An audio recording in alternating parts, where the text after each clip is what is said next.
Los saludos son para Teresa Herrera, la encerrada y luego liberada.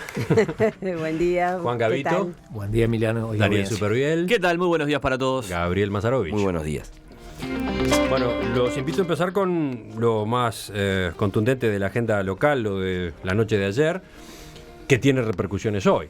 La Federación Nacional de Profesores de Enseñanza Secundaria y las filiales Montevideo y Canelones de AFUTU, junto al Sindicato del Taxi, han convocado a un paro de 24 horas para hoy en repudio a la forma en que la policía procedió anoche durante el desalojo de los estudiantes que ocupaban desde el viernes el edificio donde se encuentra el Codicen.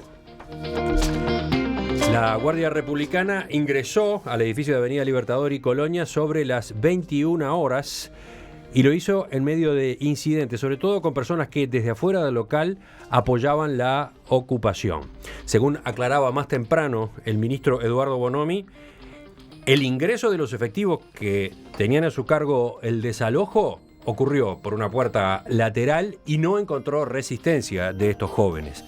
El desalojo en sí mismo de la entrada al edificio no tuvo inconvenientes.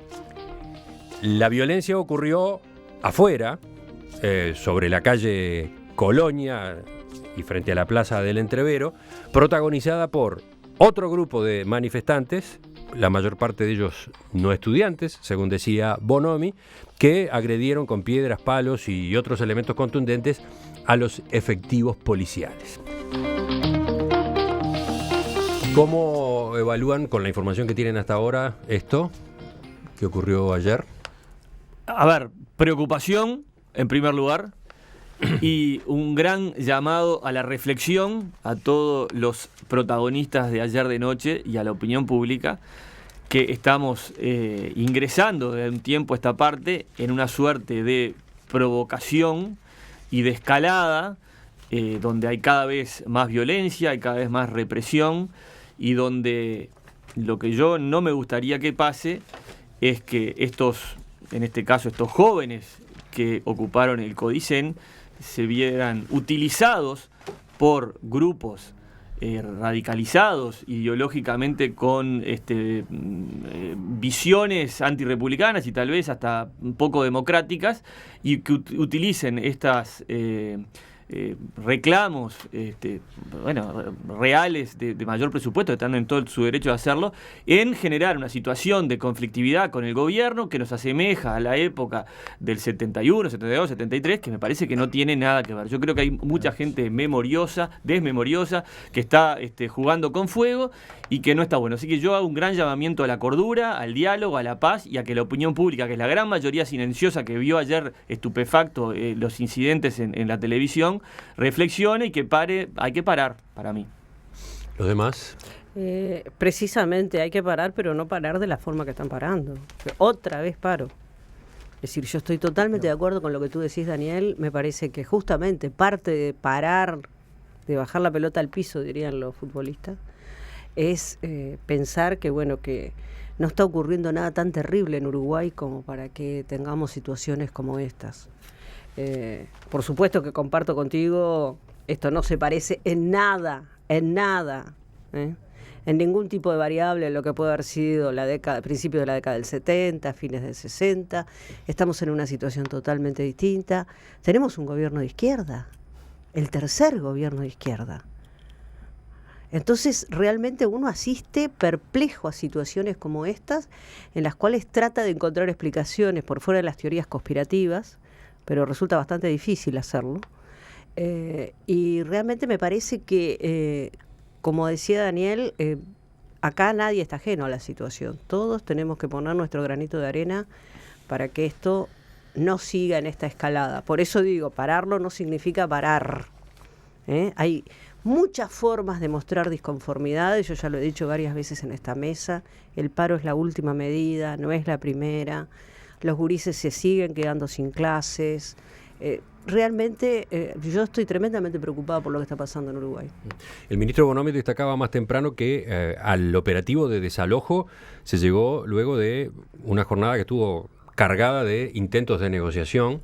Bueno, después de varios días en los que se estuvo evaluando qué hacer, porque lo primero que destacó fue que dos magistrados habían señalado que no tenían herramientas a partir de las cuales ordenar el desalojo. Finalmente, en las últimas horas, se optó desde la justicia por sugerir que se tuviera en cuenta la vía administrativa, es decir, que se esgrimiera el decreto de la administración Mujica de diciembre de 2010 que prohíbe la ocupación de edificios públicos. Efectivamente, acá estábamos ante una situación en la que estos jóvenes que llevaban adelante la medida no ocupaban solo las oficinas del Codicen, estaban bloqueando el ingreso al edificio donde además tienen sus dependencias otros organismos. Concretamente hay dependencias del Banco Hipotecario, del Banco de Seguros, del propio Ministerio de Economía, dependencias en las que se realizan tareas sensibles que estaban directamente impedidas. Fue a partir de entonces, de esa situación y del decreto Mujica que obliga a la negociación impulsada por el Ministerio de Trabajo, que terminó dándose la situación en la que los ocupantes no cedieron, no estuvieron dispuestos, y la única salida que quedó fue entonces proceder a desalojarlos. Bueno, yo creo que estamos ante una paradoja de la historia contemporánea, es decir, una gran contradicción en la medida en que, a diferencia de lo que ha expresado Teresa, yo creo que esto sí ya lo vimos hace 40 o 50 años, es decir, que esta modalidad de lucha política entreverada con lucha social, afiliada a una teoría que es la teoría del conflicto y que tiene que ver con otra que es la del foquismo, es decir, generar instancias donde se acentúen las contradicciones para generar represión, para generar mártires, para justificar un paso más adelante. Esto conduce solo a una escalada de violencia irracional, pero la paradoja radica en que quienes, estando del otro lado del mostrador, lo veían muy bien y justificado, ahora no tienen más remedio que asumir el rol de represores. Represión legítima que yo aplaudo, pero no por represor, sino porque me gusta la legalidad. Es más, creo que la demora del viernes anoche fue absolutamente injustificada de parte de las autoridades. De modo que a título de adelanto digo, bueno, está pasando lo mismo que en el área económica también, cuando decían, no, las privatizaciones de antes eran malas, pero ahora como las hacemos nosotros, son buenas. Los desalojos y la represión de antes eran malas, pero ahora no tenemos más remedio que hacerlo porque lo hacemos nosotros. Entonces, por favor, que esto sirva como ejemplo para que de alguna manera nos pongamos de acuerdo acerca de las cosas elementales que queremos hacer en común con la sociedad uruguaya. Pero basta de buenos y malos. Sí. Sigo agregando información por si los oyentes no escucharon la entrevista con el ministro Bonomi temprano. Puntualizaba a propósito del término represión que el desalojo en sí mismo se había desarrollado de forma absolutamente pacífica, que los enfrentamientos ocurrieron luego en la calle a partir de las agresiones que recibieron los funcionarios de la Guardia Republicana de parte de los manifestantes. Fue a esas agresiones que esos funcionarios respondieron solamente llegando a utilizar palos, decía, no se utilizó ningún otro tipo de recurso, por ejemplo, no hubo gases lacrimógenos, etcétera. Bien, yo creo que aquí hay tres dimensiones del asunto. Primero, yo creo que la gente tiene derecho a organizarse y a luchar por las cosas que entiende justas, y eso es así, y tiene que luchar. Segundo, creo que una ocupación, que era una ocupación aislada, reducida, y que se estaba aislando por sí sola, la decisión equivocada del gobierno de desalojar y la conducción más equivocada del procedimiento policial, lo terminó sobredimensionando y generando lo que se quería generar desde algunos sectores que no eran los estudiantes que estaban ocupando.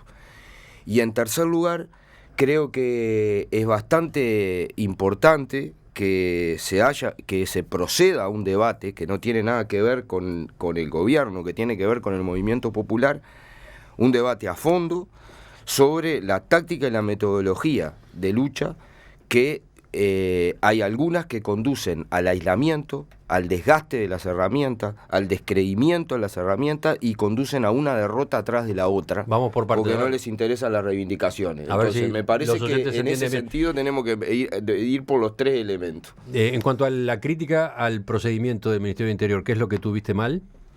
Yo digo, ahí había una situación en un edificio por un grupo que no estaba, ni siquiera eran los gremios estudiantiles los que estaban allí, era un grupo de estudiantes, que notoriamente además tenía dificultades hasta para plantear cuáles eran las reivindicaciones por las cuales estaban ocupando el Codicen. Había una dificultad en la negociación, pero era una ocupación que no se había adelantado ni se había extendido hacia otros lugares, ni estaba planteado en otro lado. Bueno, pero dice el ministro Bonomi y en nombre del gobierno que estaban afectadas en su operativa varias oficinas públicas que desarrollan tareas importantes. No podían cumplirlas. Está muy bien, pero yo digo que se podía haber buscado una salida que no creo que fuera la oficina del Pentágono lo que estuviera ocupado y que se ponía en paz la seguridad del mundo por 2 días más de que estuviera ocupada las oficinas, y creo que lo que se generó con esto es una situación bastante más complicada que eso. Y después hablabas también de tus discrepancias con determinadas tácticas de lucha. Y sí, yo creo lo mismo. Yo creo que uno tiene que hacerse cargo de las tácticas y de las metodologías que aplica. Si uno plantea una metodología de lucha que tiene que llevar a que participe la mayor cantidad de gente posible, que se exprese democráticamente la mayor cantidad de gente posible, que se le llegue a la sociedad de la mejor manera posible para que entienda tus reivindicaciones, te comprenda y las acompañe. Todo lo que es el ABC de la lucha sindical y gremial, pero se va hacia otra metodología que lo que importa es enamorarnos de las medidas y generar hechos consumados para que desde allí se proyecten otras cosas, creo que es un debate que hay que dar. Igualmente a mí me interesaría mucho, de verdad, yo no desconfío de la palabra de nadie, ¿no? Pero digo, yo nunca escuché a la policía que dijera que la policía empezó un acto represivo.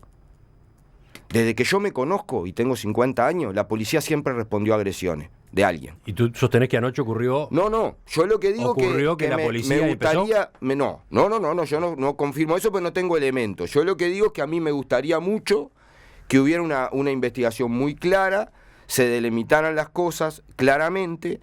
Y si efectivamente es así como dice el ministro, y yo no tengo por qué desconfiar de eso, creo que es un debate bien interesante que se tiene que dar. Y termino con una cosa, yo creo lo mismo, creo que no se puede conducir el nivel de conflictividad social que existe, porque tenemos la situación que existe, a niveles sin marcha atrás, porque no hay ninguna razón para que ello sea así. ¿Quién sigue?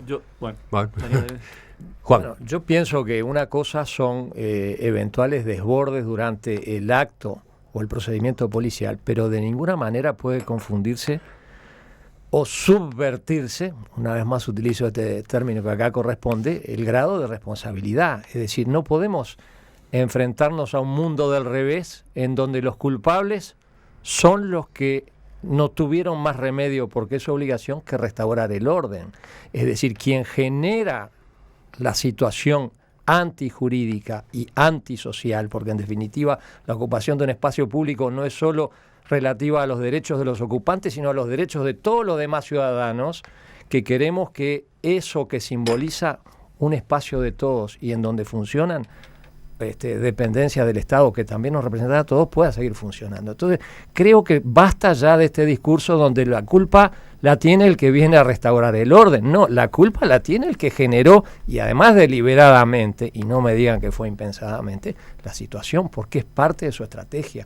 Y esto creo que tiene que ser desnudado, tiene que ser denunciado y tiene que ser condenado, como estoy seguro que es condenado por la inmensa mayoría de la sociedad. Sí, pero ahí es donde creo que está fallando y donde Gabriel, desde su ángulo y desde su posición, plantea un diálogo y un debate muy honesto de la táctica, dijiste, y la metodología, ¿no?, de la manifestación, de la protesta o de la lucha, en reclamos que son justos para quienes los reclaman. Pero también me parece que la opinión pública, el gobierno, la oposición, los ciudadanos que participamos de este país, que condenamos lo que pasó ayer, también deberíamos empezar a manifestar nuestra voz de que no, yo no quiero eso, como que no quiero lo que pasó en la Suprema Corte de Justicia hace 2 febreros, como no quiero esa suerte de provocar para generar una nueva situación que después se desborde. No, creo que la mayoría de los uruguayos no quieren eso, y yo lo que me niego y le pido a toda esta juventud que estaba ocupando, que por favor que no sean rehenes de manipulaciones muy pesadas y muy pensadas. Basta leer todo lo que pasó en la década del 60 y 70, cuáles fueron los métodos de lucha que querían provocar precisamente estas situaciones. Entonces, seamos más astutos y aprendamos de nuestro pasado para cuidar la democracia, para cuidar la convivencia, para cuidar el relacionamiento con el que piensa distinto, en pos de sacar adelante este país. Somos 3 millones en un mundo que nos está comiendo a pedazos. Y estamos dándonos estos lujitos. Me parece que es, ya les digo, provocar algo cuya consecuencia después capaz que se va de las manos. Y ahí venía mi preocupación, perdón, Dale. con el tema de cuando decía el tema de los paros y las clases y todo lo demás, ¿no? Es decir, tenemos un serio problema educativo, lo sabemos todos, y lo único que seguimos es retroalimentando ese problema educativo. Las clases que no se le dan hoy a los gurises son irrecuperables. Es decir, lo cual no quiere decir que no se haya que dar más días de clase, prorrogar el periodo, lo que sea, pero de todos modos son irrecuperables. Y a mí me parece que hay una falta de aprendizaje. Recién Juan y Daniel hacían referencia a hace 40 años esto, ¿no? Entonces, digo, me parece que no aprendimos. Es decir, no hay un proceso de aprendizaje. Sí, hace 40 años pasaban determinadas cosas que yo decía, hoy no es lo mismo. Ahora, claro, si queremos poner las mismas recetas que hace 40 años, entonces sí, probablemente terminemos en situaciones muy críticas. No tenemos que seguir poniendo ese tipo de recetas. Ahora, yo me pregunto, cuando hablamos de los roles en general de toda la sociedad, ¿qué pasa con los jueces? ¿Qué pasa con esos jueces que dicen, no tengo elementos judiciales? A mí me gustaría por ahí que el abogado de la mesa o alguien dijera, ¿realmente es así? Yo no puedo creer que tengamos que apelar al decreto del 2010 para... A mí me parece que si hay una ocupación de un lugar público donde funcionan distintas dependencias públicas, porque además eso, porque si me dicen, bueno, ocupan un lugar específico, pero están ¿realmente los jueces no tienen o no quisieron hacerlo? Tú, Juan, ¿qué para mí lectura haces de la parte del marco jurídico? Es más, yo creo que ni siquiera había que haber consultado a la justicia. Yo creo que es una potestad y una obligación del jerarca administrativo de las diferentes dependencias pedir el auxilio de la fuerza pública para desalojar el lugar. Luego la justicia verá si las personas que han sido detenidas en ese procedimiento se les puede hacer algún reproche jurídico o penal, porque escuché hablar al ministro Bonomi del bien jurídico tutelado, ¿no? Que es un elemento teórico del derecho penal, pero yo estoy en una instancia muy anterior, que es lo que decía Teresa, es decir, el jerarca tiene la obligación de liberar el acceso a esa dependencia donde él tiene a su vez la obligación de ejercer su función pública. Es lo mismo que ocurriría en la casa de cualquiera de nosotros. Es elemental. Entonces, estas vacilaciones y estos planteos así, estas dudas teóricas, creo que conducen a más... ¿A confundir más? A más confusión. Sí, otra cosa, Gabriel hacía hincapié en la represión, ¿no? La represión de los policías.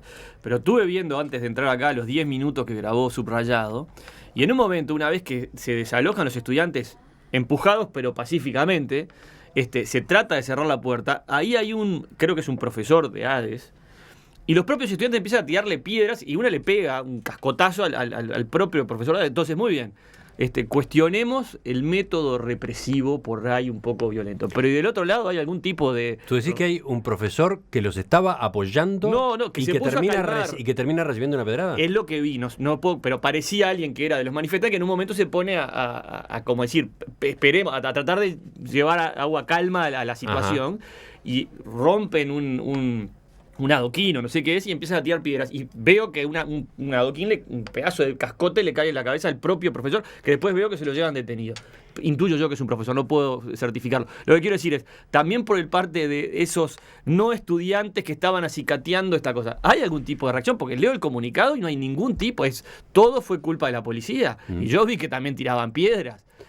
Y tiraban tachos de basura y hay 7 policías heridos. Entonces también empecemos en esta lucha por el relato, por imponer el relato a la opinión pública. Vamos a ser bien claros, o sea, tampoco comprar las versiones así como así. A mí el y tener taxista que me conciencia trajo propia. hoy me dijo, señora, yo estoy trabajando, pero si llego a pasar no puedo pasar por el Palacio Legislativo, porque a los que estamos trabajando nos tiran piedra. Claro, y esas personas no pueden hablar, tienen que lavarse la boca antes de hablar de democracia.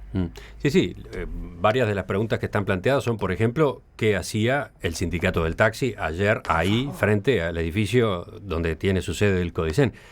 Y yo acabo de decir el sindicato del taxi, no era el sindicato del taxi. No. Eran algunos dirigentes del sindicato del taxi. Lo mismo que seguramente ¿Qué hacía Irma Leites, representante de Plenaria, Memoria y Justicia, a quien todos asociamos con la manija, ¿no?, en situaciones de radicalización para fomentar el enfrentamiento con el gobierno, para que haya represión, etcétera, ¿no? ¿La conoces a Irma Leites, Gabriel? Mucho, he compartido charlas con ella y he compartido scratches también, a Gabazo, el último, con ella también. La conozco de todos los años que estuvo presa en el penal de Punta Rieles. Yo lo que digo aquí, por eso quiero ser preciso, yo no estoy culpando a la policía de lo que pasó. Yo lo que estoy y por eso digo que tiene que abrirse un debate en el movimiento popular, porque la metodología de ocupaciones reducidas, separadas de la gente, donde no hay discusiones de ningún gremio, ni se responde a nada y se decide por asambleas de ocupantes autoelegidas ante sí, negociaciones, esa no es la metodología de lucha que tiene que estar planteada en el movimiento sindical para conquistar ni las reivindicaciones de la educación ni ninguna otra. Esa es una cuestión y por eso me parece que hay que discutir. Ahora, yo lo que digo es, si en función de que estaba dada esta situación, lo mejor era la desocupación, no era la desocupación. Cuando no el diálogo no es un problema legal, no es un problema legal, como lo mejor no fue la esencialidad y la vida lo demostró. Entonces, a mí me parece que siempre en una ecuación donde se enfrentan dos posiciones, el que tiene el mayor poder tiene la mayor responsabilidad en causar las cosas. Y está claro que el que tiene el mayor poder es el Estado. Entonces, yo creo que tiene que ser así. No defiendo la metodología, no defiendo buscar generar incidentes donde no los hay, no defiendo sustituir la lucha de miles por la lucha de unos pocos. No defiendo eso. La mía es la lucha de miles, no la lucha de unos pocos. Y yo construyo para esos lados. ¿Y cuáles serían los pocos acá, te pregunto? Y la claro es que cuando vos vas de una manifestación de 50.000 personas contra la esencialidad, terminamos en una ocupación de 20 de un edificio que no tenía que ver con, separado de los estudiantes. Entonces, los pocos serían los que ocuparon. Está bien, no estaban por eso, lo que digo es que, pero también hay matices allá adentro, que no se puede separar, que hay que discutir, por eso planteo que hay que discutir. Ahora, yo lo que digo es, eso es una cosa.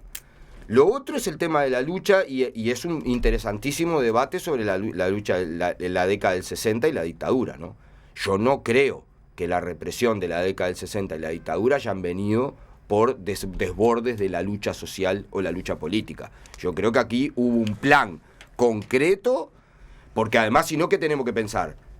¿Cómo fue? ¿Cómo explicamos Pinochet, Stroessner, el golpe de Estado en Brasil, el golpe de Estado en Bolivia, el continente, el plan Cóndor? ¿Qué fue? ¿Por un desborde sindical? No, entonces yo creo que hay que separarlos tanto en el debate de lo que hacemos. Entonces, por eso digo que no mezclemos los debates. Y estoy de acuerdo, no vivimos ni de cerca una situación parecida a la del 60 en ningún sentido. En ningún sentido, ni siquiera por el contexto, ¿no? La discusión va a continuar. Otro día hablamos de eso porque tenemos que hablar de la exportación de la Revolución Cubana, que hacía el Che en el África, etcétera, etcétera, y hoy están recibiendo al Papa bajo palio y dentro de poco a Obama, o mejor dicho, hace poco a Obama. Pero quiero volver, si esto sigue así, dentro de poco vamos a ver pintadas que van a decir Bonomi facho y caricaturas en los semanarios izquierdosos con los colmillos de Bonomi para afuera, como si fuera un gorila. Esto ya lo vimos, lamentablemente. Pero yo quiero ir a una cosa actual de ahora. Cuando se dice, por ejemplo, Teresa, tú decías,